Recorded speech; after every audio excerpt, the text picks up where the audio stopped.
Looking to catch up on the latest Star Wars books?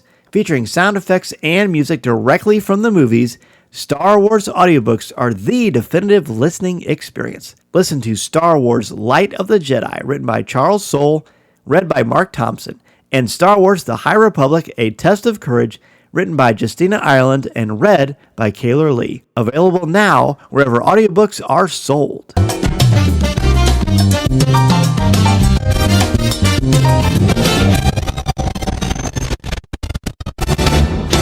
Well, hello everybody, and welcome to Coffee with Kenobi's Facebook Live every Monday night at 8 o'clock p.m. Central Standard Time. I am your host, Dan Z.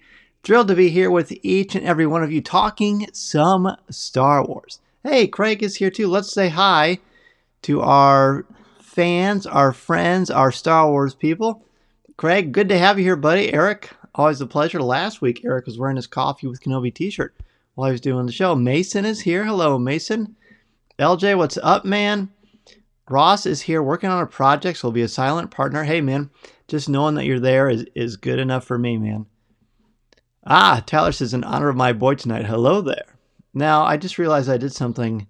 Daniel, good to see you. Monday Star Wars time, that's right. Cameron, welcome. Merry, happy Martin Luther King Monday to you as well. A very important day for sure. Minta, this is the way it's CWK Day. Yes. Ross says, LJ has all my answers. Well, there you go. You guys are pretty like-minded. And Cato, good to see you here as well. I know, it had to come out. Craig says, seriously, no beard on the Obi-Wan show? Yeah, last night, I was just kind of walking around the house, and I was just like, you know what? I'm going to shave. So now I'm a 12-year-old boy. That's at least how I look sometimes when I shave. So it goes back pretty quickly, as you might imagine. But it's great to be here with each and every one of you, of course, talking some Star Wars. We've got a fun show. We're going to do our top 5 Obi-Wan Kenobi moments. And then we're going to look at next week, and we're going to play some Star Wars trivia. So let's go ahead and start it off and see what is making news in the world of Star Wars this week. And now, let's see what's brewing in the Star Wars universe this week. Yeah, you know what? What's brewing the world this week is...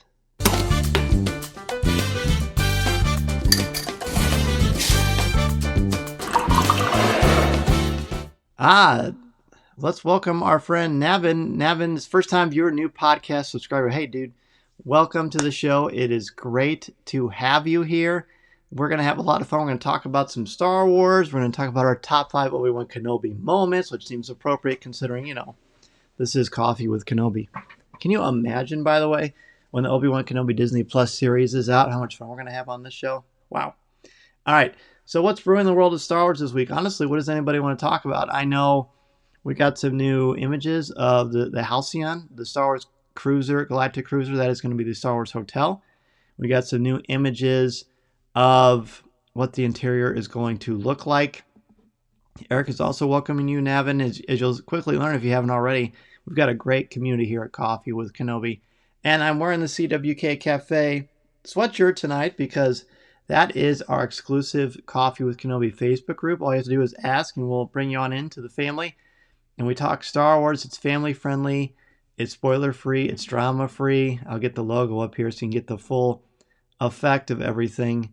But we have a great time. It's a very fun place to chat some Star Wars.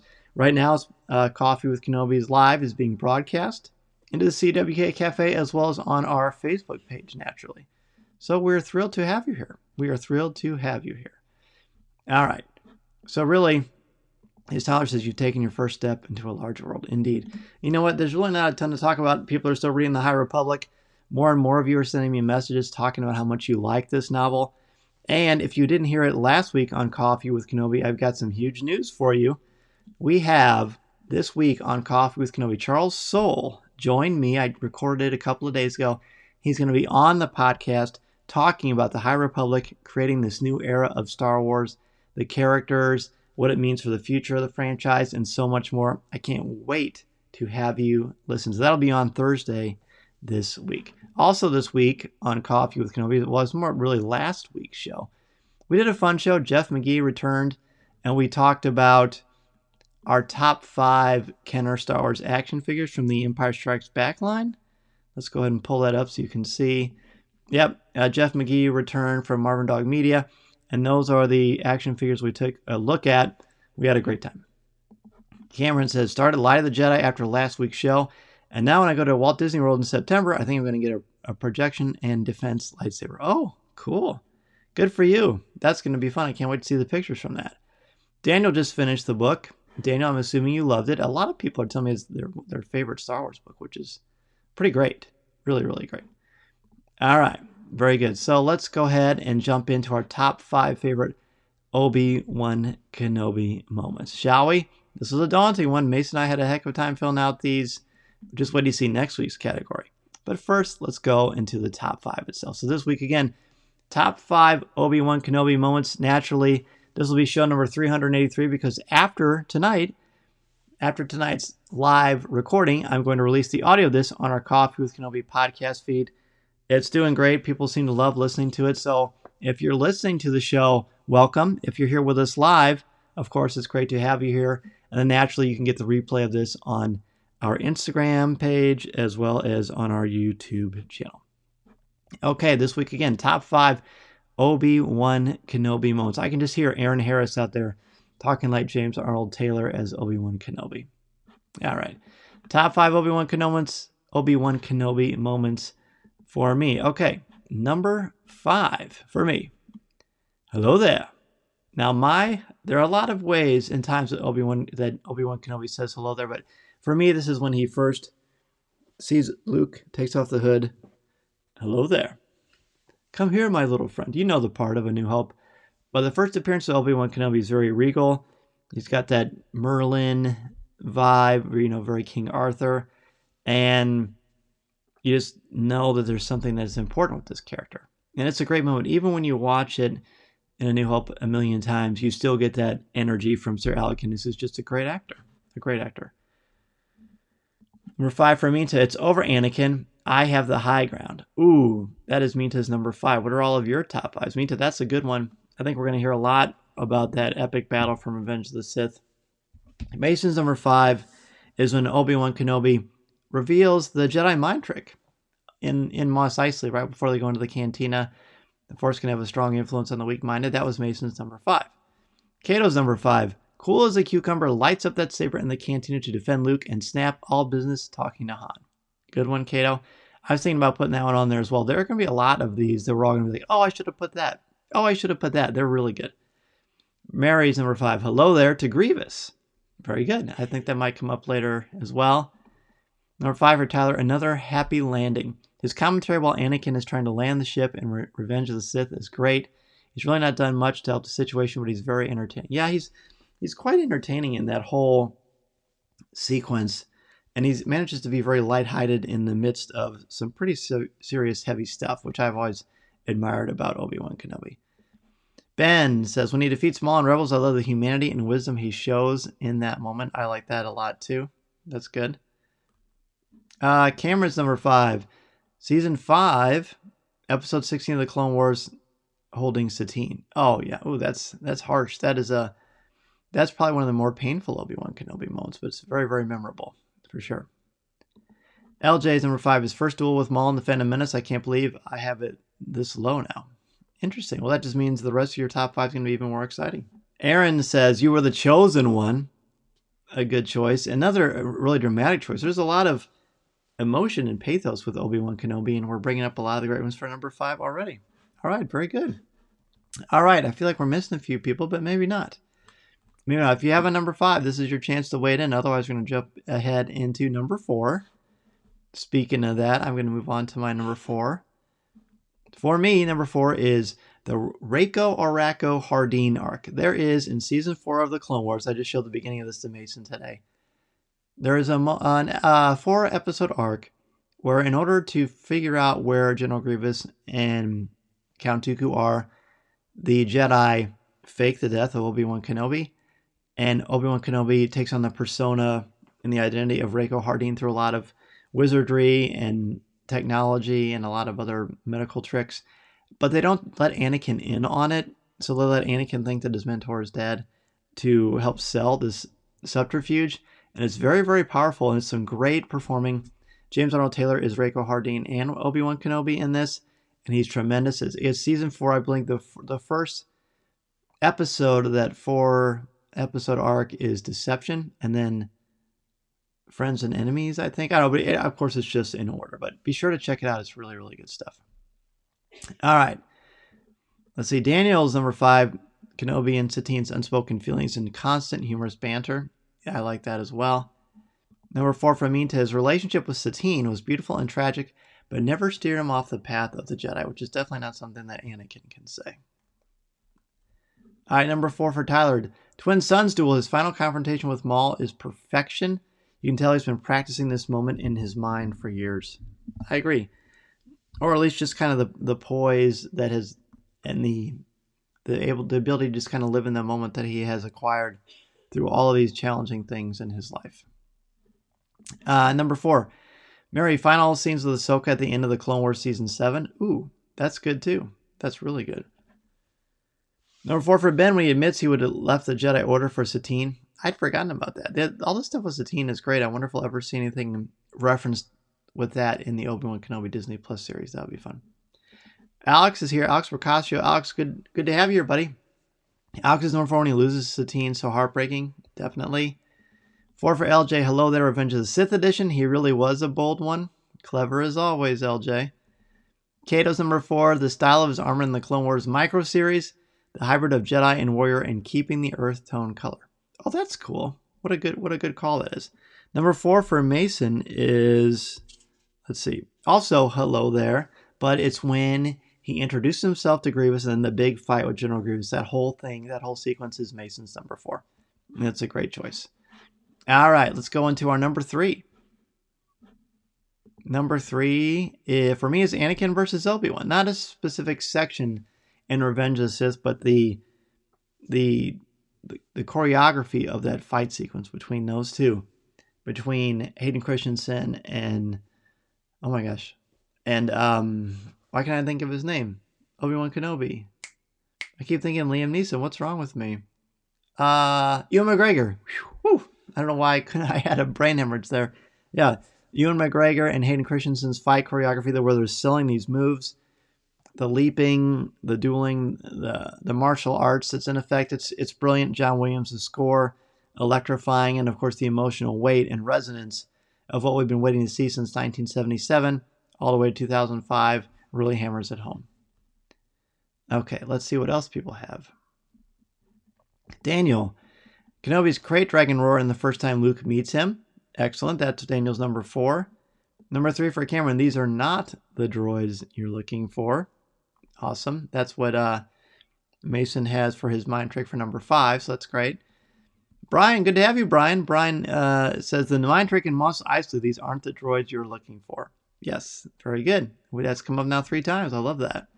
Mita is number 3, Obi-Wan versus Maul from Phantom Menace to Rebels. It was an intense rivalry. Yeah, it never really cooled down at all, did it? Except at the very end, there was a little bit of peace between them, which was great to see, but it took a while to get to that point. Number 3, Cato, spring the trap, what he says when Anakin asks what they should do about the trap to rescue Palpatine. Yeah, again, it's got that wry sense of humor in the middle of great adversity. Number 3 for Mary, Obi-Wan in the Master and Apprentice book. No specific scene, but just watching him grow as a Jedi under Qui-Gon as a Padawan, always questioning. Yeah, he'll probably be a difficult student to have to a degree, but that makes it more ironic because he has Anakin later. So definitely some karma there. Number 3 for Alex in the Kenobi novel when he earns the trust of the Tusken Raiders. You know what, Alex, I'm glad you brought that up. That Kenobi novel is so good. There's some great twists in that thing that just really hit home. We got some more here. Good deal. Tyler Pompa, Obi-Wan versus Vader on the Death Star, iconic scene, a great timeless duel, and hints of a larger backstory we won't see for years. Yes, I'm glad that sequence came up. LJ's number 3, the death of Satine. Seeing him hold yet another person close to him as they pass was heartbreaking. He lost so much yet never went down the path to the dark side. That's right, and Maul certainly tried, but it did not work. And Ross, we're going to assume that's your number 3 also because you said LJ's answers are yours. So we're just going to pretend like you're still typing away. All right, hope you stay busy. We don't want to distract you. Ben's number 3, duel with Maul and Phantom Menace. He proves he doesn't always need the high ground to win. A very good point. Number 3 for Daniel on Tatooine when Obi-Wan tells Luke of the Force and his father. I love that scene as well. Number 3 for Mason is, let's see. Oh, Revenge of the Sith. The whole thing, just like I have with Anakin versus Obi-Wan, that epic battle between the two incredibly powerful Jedi Knights. All right. Number 2. We're getting so close to trivia and next week, but we still got the 2 powerhouses. Number 2 for me, Twin Sons. Some of you have mentioned this already. One of my favorite moments in Star Wars, certainly my favorite moment in Rebels, which is not easy to pick because that's such a great show. But ultimately, when Obi-Wan faces against Maul for the final time, the choreography of that very, very quick duel, the acting of the 2 leads, the way that Obi-Wan Kenobi changes his fighting stance from Phantom Menace, Obi-Wan to A New Hope, Obi-Wan, and it's just very smooth, very powerful. And then at the end, Maul and Obi-Wan have this kind of coming together, and they make peace with each other, and this long epic feud is over, and there's compassion there, and they're relating to each other, which we never thought we would see. It's very, very beautiful. It really is. Okay, let's see what other people have. Number 2 for Minta. These aren't the droids you're looking for. Definitely. I almost put that in my top 5 as well. Cameron 2A and 2B. Explaining the Force to Luke and explaining the lightsaber to Luke in A New Hope. Oh, cool. Very good. Let's see. Mary's Maul's duel and Twin Sons, the way he holds Maul until he dies. Yep, just like mine, number 2. There you go. Number 2 for Tyler, the battle on the bridge in Clone Wars Season 7, Episode 9 shows the brotherly bond between Anakin and him. The little banter they have before Anakin walks off is wonderful. Ooh, good choice. Good choice, Tyler. Number 2 for Kato, when he tells Yoda that he can't destroy Anakin and asks him not have to go and Revenge of the Sith.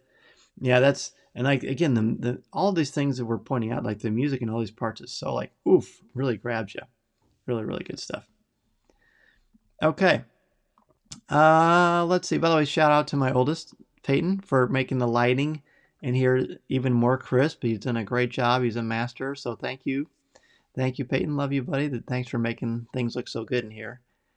Let's see. Brian's number 2. Obi-Wan's sarcastic side with Qui-Gon. You were right about one thing, Master. The negotiations were short. Yes. Very good. Honorable mention, this will probably be Mason's honorable mention too, is when Anakin says in Attack of the Clones, I came to rescue you, Master. And Obi-Wan looks up and goes, good job. So there's more of that too. I made Obi-Wan sound Scottish there with my accent. Number 2 for Alex, another moment from Kenobi. When he arrives at the Oasis station in a sandcrawler, it was a funny moment in the book. It was. That was right when Coffee with Kenobi first got started. We had John Jackson Miller on the show. That was pretty fun.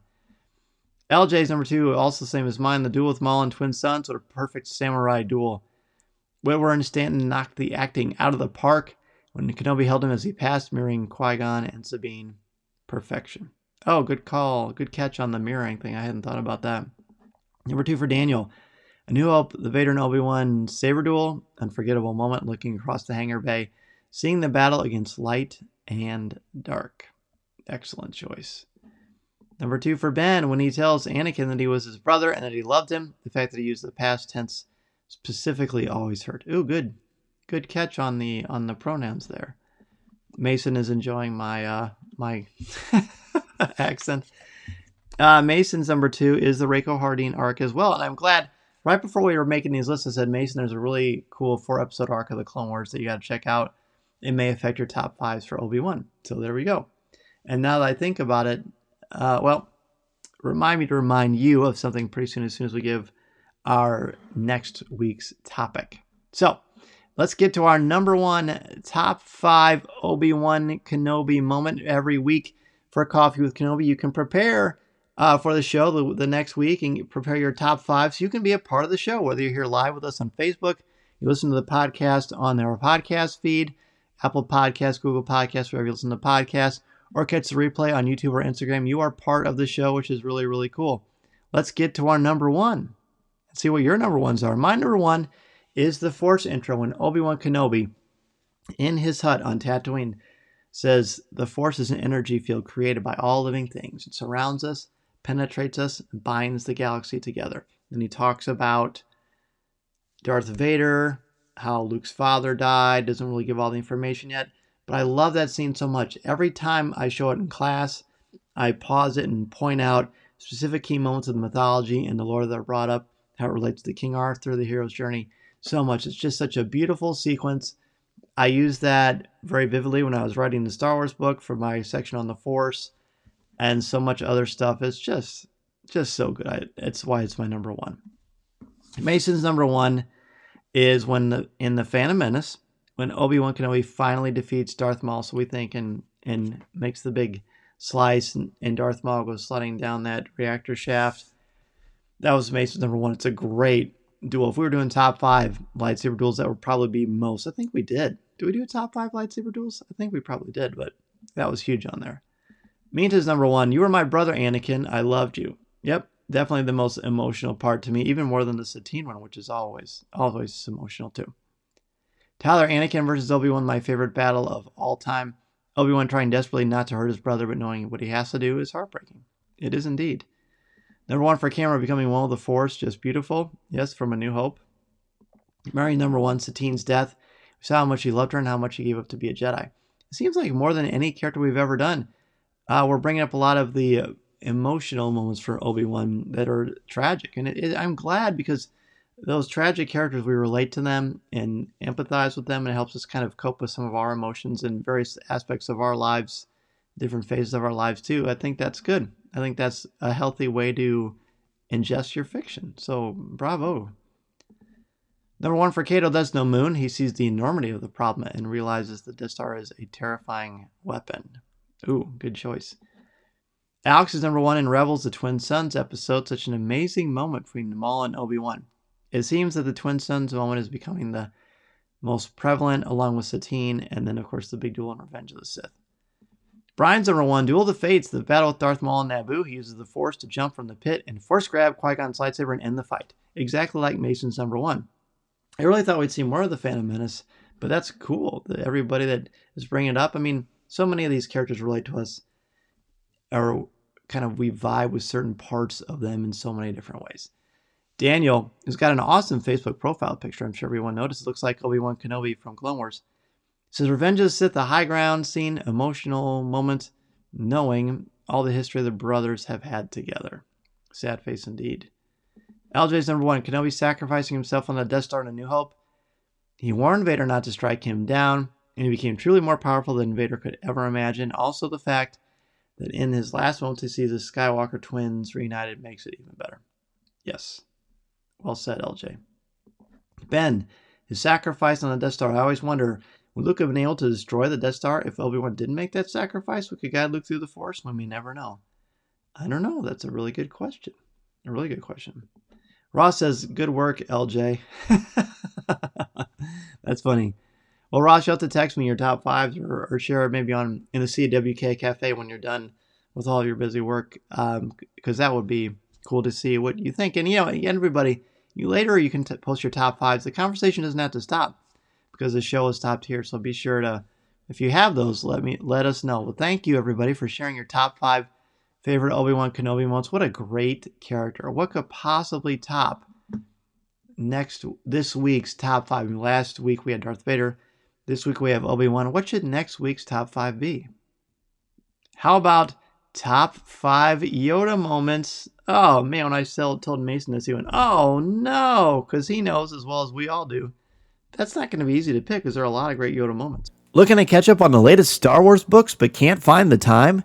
Try listening to them on audio, featuring sound effects, top-notch narrators, and music directly from the movies. Star Wars audiobooks are the definitive listening experience. Centuries before the Skywalker saga, a new adventure begins. The High Republic is a massive, interconnected, cross-publisher initiative focused on an all-new era of Star Wars storytelling. Listen to Star Wars Light of the Jedi, written by Charles Soule and read by Mark Thompson, and A Test of Courage, written by Justina Ireland and read by Kaylor Lee. Visit penguinrandomhouseaudio.com/Coffee with Kenobi to listen to clips and find your next listen, or buy now wherever books and audiobooks are sold. All right, LJ says, I think the fact that Kenobi's moments in The Phantom Menace aren't high on everyone's list is a testament to how great his character was used in the animated series. I agree with that. I agree with that. Alex says, amazing top fives from everyone. Well, thank you so much, Alex. Thank you so much. Marion says, LJ, absolutely. Everybody, we're cheering on our team. I love it. Alex is a fan of the Yoda moments. Minta says, so many Yoda moments. It's going to be fun. It is going to be great fun to come up with that. All right, speaking of great fun, we had our top fives next week. Is going to be your top five for Yoda moments. But now it's time for Star Wars trivia. Ben wants to know, can we make a top 10? You know what? Actually, what we do on Pour Over, and if you're a member of the CWK Alliance, which means you are a member of our Coffee with Kenobi Patreon page, then you know we do our top fives all the time. And sometimes we do top 10s or top 15s, and every week we do 5 from each one. So we might do that for a really big episode. Interesting. Interesting choice. Very interesting choice. So let's jump in and do some Star Wars trivia, shall we? All right. So, Star Wars trivia. You know the rules. If it's your first time playing Star Wars trivia, welcome. But for Star Wars trivia, just go with your gut and go with your heart. Don't Google anything. Don't look anything up in your books, including the Star Wars book, hashtag shameless plug. But just see how you do. I have faith in all of you. Kato wants to say about Obi-Wan sacrificing himself. Lucas added that after principal photography started, before Obi-Wan was at the Battle of Yavin, I've been reading the making of books and learned this detail. It's an interesting story about how he had to tell Alcinous, get him to agree with the choice. Yep, the making of books by J.W. Rensler are just extraordinary. Absolutely extraordinary. So be sure to check them out if you have not done so already. All right, let's start with some Star Wars trivia, shall we? Again, don't Google any answers. Just see what you got. Okay. Let me make sure this isn't one that I already asked you before. I don't think that it is. Well, let's do eeny, meeny, miny, mo here. Okay. I think this is a pretty easy one to start with. What do stormtroopers put on Chewbacca after he throws a fit in the carbon freezing chamber? You gotta be specific. What do stormtroopers put on Chewbacca after he throws a fit in the carbon freezing chamber? Throws a fit. I don't really like how that's worded, by the way, but I didn't write this question.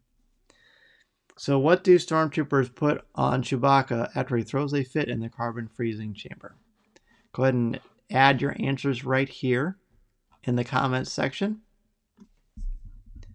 Again, what do stormtroopers put on Chewbacca after he throws a fit in the carbon freeze chamber? Kato says binders. Tyler says binders. Mita says metal shackles. Eric says manacles. I love it. We've got 4 answers, 3 questions. Mary says cuff binders. Okay. LJ says manacles. Brian says binders. Alex says handcuffs. LOL. Minta says binders.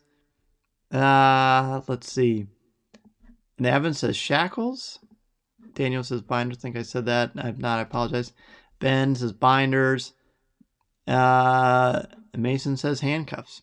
Well, there are actually 2 answers that the Trivial Pursuit card takes, and it says binders or handcuffs. So if you said binders or handcuffs, you are a winner. Nice job. All right. Are you ready for this one? Here's one from the prequel era. What payload do missiles deliver to the Jedi fighters over Coruscant? The question reads, what payload do missiles deliver to the Jedi fighters over Coruscant? So that's a tricky question. Eric says boo. Sorry, buddy. It's all right. I have faith in you for this one. So the question is, what payload do the missiles deliver to the Jedi fighters over Coruscant? I think what that means, I know what that means, but I'm going to see what people have. Let me go ahead and give a few answers, and then I'll give you a hint. Again, what payload do missiles deliver to the Jedi fighters over Coruscant? So in other words, when the missiles erupt, they're dropping something off, and it's not an explosive device. Okay, what comes out of the missiles? What do they deliver to the Jedi fighters over Coruscant? Buzz droids, says Brian. Eric, do you get the question now?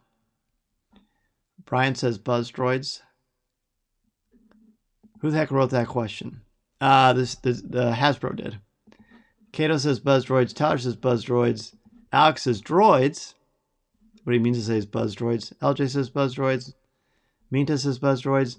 I had a math teacher said the answer was always, yeah. Buzz droids 6. So there you go. Buzz droids. Mason, what do you think, dude? Do you think buzz droids as well? I think the way Drew Taylor. No, that's too smart for Drew Taylor, I think.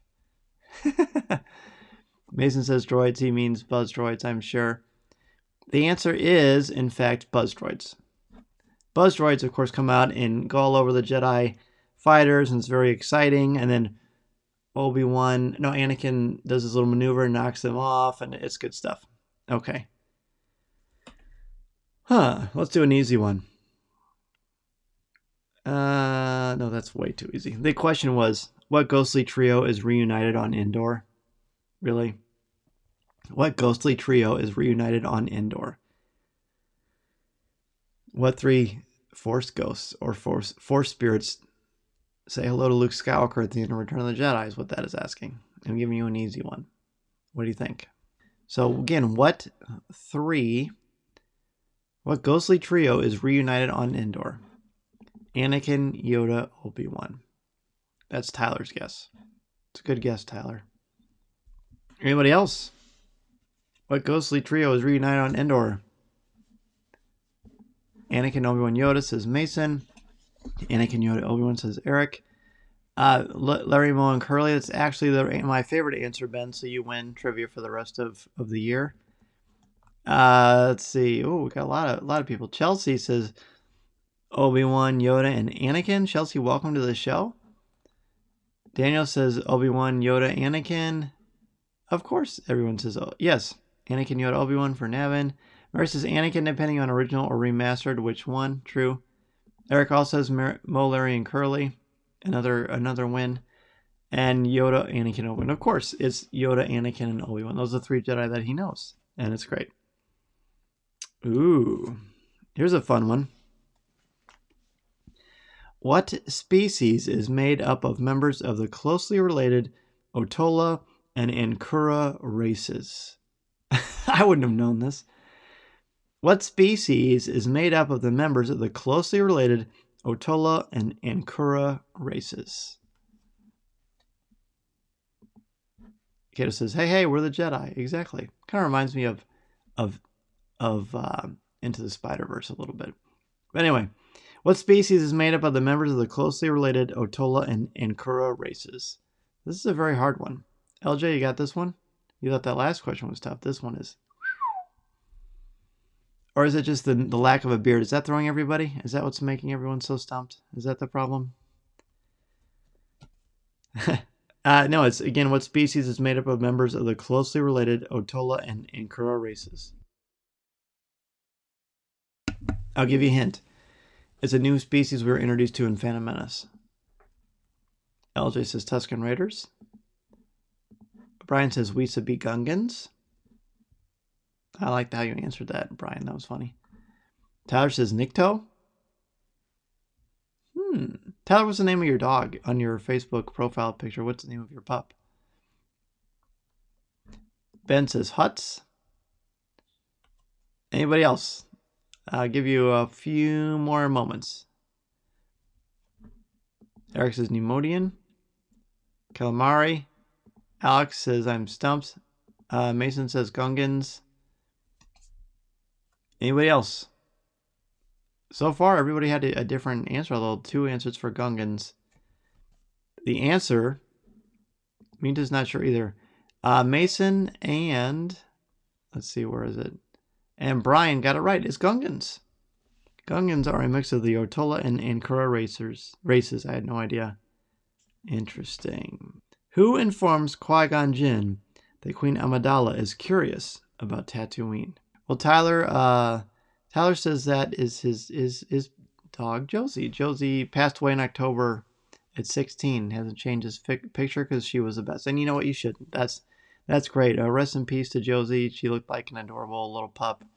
Dogs are very special. We totally get that, man. So, who informs Qui-Gon Jinn that Queen Amidala is curious about Tatooine? Navin says Captain Panaka. Eric says Captain Panaka. LJ says Panaka. Mason says Panaka. Captain Panaka, in fact. Anybody else? Anybody else have any guesses? Jamie says Padme. Eric says Moff Panaka. Really? That's funny. Moff Panaka. Sounds like my dog Zoe is weighing in too. Murray says Panaka. Ben says Panaka. Daniel says C-3PO. Brian says Panaka or Pancake. Chelsea says Padme. Padme's an interesting guess because at this point, Amidala and Padme were separate people as far as that's what they led us to believe because it was part of the disguise. But the answer is Captain Panaka, actually. So if you got that, you are doing really well. All right. We'll just do a couple more. Meet Dad Panaka. And LJ says, was that from the Princess of Alderaan book? No, it's actually in Phantom Menace itself, to be honest. In fact, these questions came out right after The Force Awakens, if that helps you kind of contextualize things, LJ. Okay. Ooh. What is the first object that Luke Skywalker moves telekinetically using the Force? What is the first object that Luke Skywalker moves telekinetically using the Force? Telekinesis, of course, is the ability to move objects with your mind. So what is the first object that Luke Skywalker moves telekinetically using the Force? Eric says Moff Panaka is from Princess of Alderaan. Oh, yeah, that's true. That is true. I love Princess of Alderaan by Claudia Gray. It's a great book. Kato says his lightsaber. Mason says boxes. Tyler says his lightsaber. Alex says his lightsaber. Eric says his lightsaber on Hoth. LJ says his lightsaber in the cave. Navin says the torpedo he shot in the Death Star. Well, that's an interesting theory. Cameron says rocks. Jamie says his lightsaber on Hoth. I really like the idea of him using the Force to move the shot, but I don't think he uses the Force in that. I don't know. Mason says his lightsaber. The answer is, and I'll tell you the location, it is in the Wampa Ice Cave, but it is his lightsaber, as Ben says as well. Dan says he stacks crates on Dago. He does. But even before that, he moves that lightsaber out of the ice into his hand. You know, the Wampa suddenly becomes named Lefty, and off we go to the races. Yes. All right. Let's do one more. Okay. Ooh. This is going to be a tough one. I think this is a perfect one to end on. Are we ready, everybody? All right. How are we doing so far in the trivia? It seems like everybody's doing really, really well. It's fun to have you all participating naturally. It makes it so much better. All right. Here we go. Who is the first Jedi to mention the name Sidious? Who is the first Jedi to mention the name Sidious? I really have to think about this. I really have to think about this one. Awesome. Well, while you're thinking about stuff, again, anytime you want to see what's going on in the world of Star Wars and want to be more involved in the conversation in the community, go to www.coffeewithkenobi.com. You can find us on Facebook, Twitter, Instagram, Pinterest, YouTube, all over the place. Naturally, you can listen to Coffee with Kenobi every week. Again, this week we've got top 5 Kenner Star Wars action figures. We've got a lot of fun stuff going on, but it's mostly fun because of each and every one of you. So the question is, who is the first Jedi to mention the name Sidious? Kato says Dooku. Mason says Yoda or Mace Windu. Eric says Yoda. LJ says Yoda if you don't count Dooku. Tyler says Yoda. Mary says Yoda or Dooku. Mason says it could also be Dooku. If you consider Dooku a Jedi, hint, if not Obi-Wan. Daniel says Windu. Alex says Dooku. Don't worry about the spelling. Minta says Dooku. All right, again, the question is, who's the first Jedi to mention the name Sidious?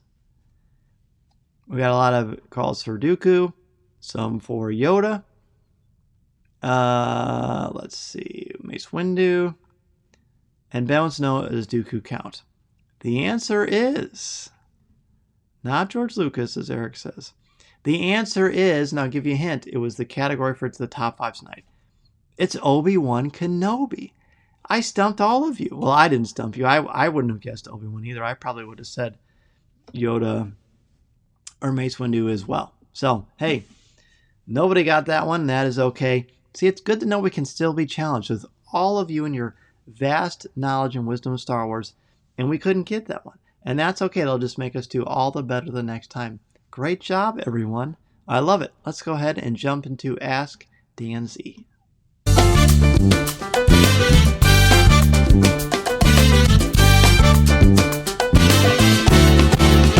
Time for some Ask Dan Z. This is the part of the show where you can share. Where'd my picture go? This is where you can ask me anything you want to about, what's going on in the world of Star Wars. Pardon me, I don't know where my picture went. Where'd my picture go? I know I'm there somewhere. There I am. Ha! I'm back. All right, so what do you want to ask me today? What do you want? You can ask me about Star Wars. You can ask me about podcasting. You can ask me about what's going on in the world of Star Wars. Anything you want to do. Tyler says not Star Wars related, but did you watch WandaVision? Yes. So we, of course, when The Mandalorian was coming on, we had Mando mornings, and Mason and I would get up super early and watch them on Fridays. And then Deanna said, why don't you call them Marvel mornings or Marvelous mornings? So that's what we did. We had a Marvelous morning. We woke up early, watched the first 2 episodes, and we absolutely loved the show. It's great. One of the top things that Marvel has done, which is saying a lot, considering how excellent the Marvel Cinematic Universe is. WandaVision is fantastic. They're half-hour long.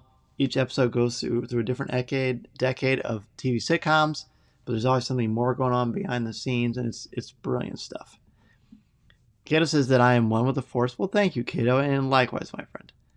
LJ says, why'd you shave? It's thrown the whole show into disarray. It's true. Well, I mean, LJ, really, I just have to sneeze a couple times. It'll grow back. It doesn't take very long, but I just wanted to try it. I had a teacher, Mr. Keogh, who inspired me to be a teacher, and he always had different facial hair stuff, and I always kind of like that in the back of my brain. So just trying some fun stuff. I think that's it. Alex says, are you planning on going back to Galaxy's Edge this year? Well, gosh, Alex, I would sure hope to. I don't know what's going to happen. And, of course, we're at school and everything like that, but it sure would be fun. What about you? Are you going to Galaxy's Edge this year? I mean, I know I feel bad for people in California. I mean, the coronavirus, of course, has really turned the world upside down, but it's really hit California particularly hard. So if you are on the West Coast wanting to go to the Galaxy's Edge, it's going to be a long time. So Florida is the only option. So hopefully people are able to go because it's pretty fun. Eric, much to learn. We still have much to learn. We all still have. I understand, buddy. Packers or Buccaneers? So on Saturday night, I said to my wife, I think the Bills and the Packers are going to be in the Super Bowl based on how they're playing this weekend. So I think it'd be great to see Tom Brady go to the Super Bowl again for the 10th time? Yeah, the 10th time. But the Packers are playing really good. It's going to be a great game. I mean, Tom Brady's playing great. He's 43 years old and he's got 45 touchdowns. Are you kidding me? But Aaron Rodgers is playing at the top of his game. And I mean, they're both easy first ballot Hall of Famers. So it's going to be fun. Tyler says, are you going to try mutton chops like Lemmy from Motorhead? Yeah, there you go. I could do that easily. I had kind of a Tony Stark thing going on, but I chickened out at the last minute.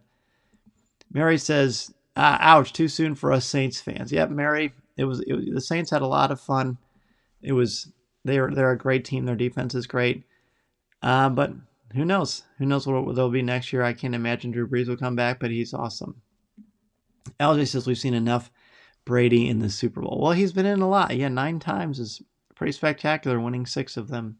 Wow, this became a sports podcast. How about that? Ask Dan Z Sports. I love that. I'm a big sports fan. Eric's a Patriots fan, so he gets Eric. You've seen a lot of great football, my friend. Hats off to you. I'm not someone who doesn't like somebody because they're great. I mean, I'm a Michael Jordan fan, so I think greatness should be applauded because it's awesome. It's awesome to see. It's fun. Does anybody have anything else they want to add before we wrap up the show again this week on CWK Pour Over? We had a fun one. Actually, we didn't talk about that yet this week, did we? But Pour Over this week, it'd been since the summer of last year, but we do a Dungeons & Dragons recap of what's going on with our characters. The response is actually quite nice. Everybody was excited to hear more about what we've been doing in our campaign. So again, if you're a member of the CWK Alliance, you get exclusive access to the CWK Pour Over show. And the members of the CWK Alliance get that special show on video or on audio, depending on the the level of contribution you give each and every week. But the CWK Alliance is great. We're also offering a Coffee with Kenobi CWK Alliance black stocking hat. The what a beanie. Yeah, I don't know why I'm having a hard time with these pesky words tonight. But yeah, there's a CWK Alliance beanie that is out there. You can check it out on our webpage, coffeewithkenobi.com, or you'll see it on Facebook or Twitter. And of course, you can find links to that in the CWK Cafe. Got a few more questions here from people. Ben wants to know what's my favorite part of the new hotel in Disney World. The Star Wars Hotel, I think you're talking about. Well, it's hard to say because we haven't seen too much yet, but what I have seen, I really like that you can look out the window and it looks like you're looking into space. I think that's really cool. And when you get in the elevators to go up to the lobby, they're going to shake like the old hydrolators at Epcot, so I think that's pretty neat. Jimmy points out another birthday mention for James Earl Jones. He's 90 years old today. Isn't that incredible? Eric wants to know if there's any new Star Wars acquisitions. Well, let's see. Actually, not really. I can't really see right now, but I posted in the CWK Cafe. I have all my carded Mandalorian figures on the wall now too, so that was pretty fun to do. Daniel wants to know how the beanie sale is going. It's going well. It's not exploding like the CWK trucker hats did for the CWK Alliance, but they're going okay. We need to sell, I think, 25 to get them go to print, and we've only sold like 5 so far. So hopefully it will pick up quite a bit.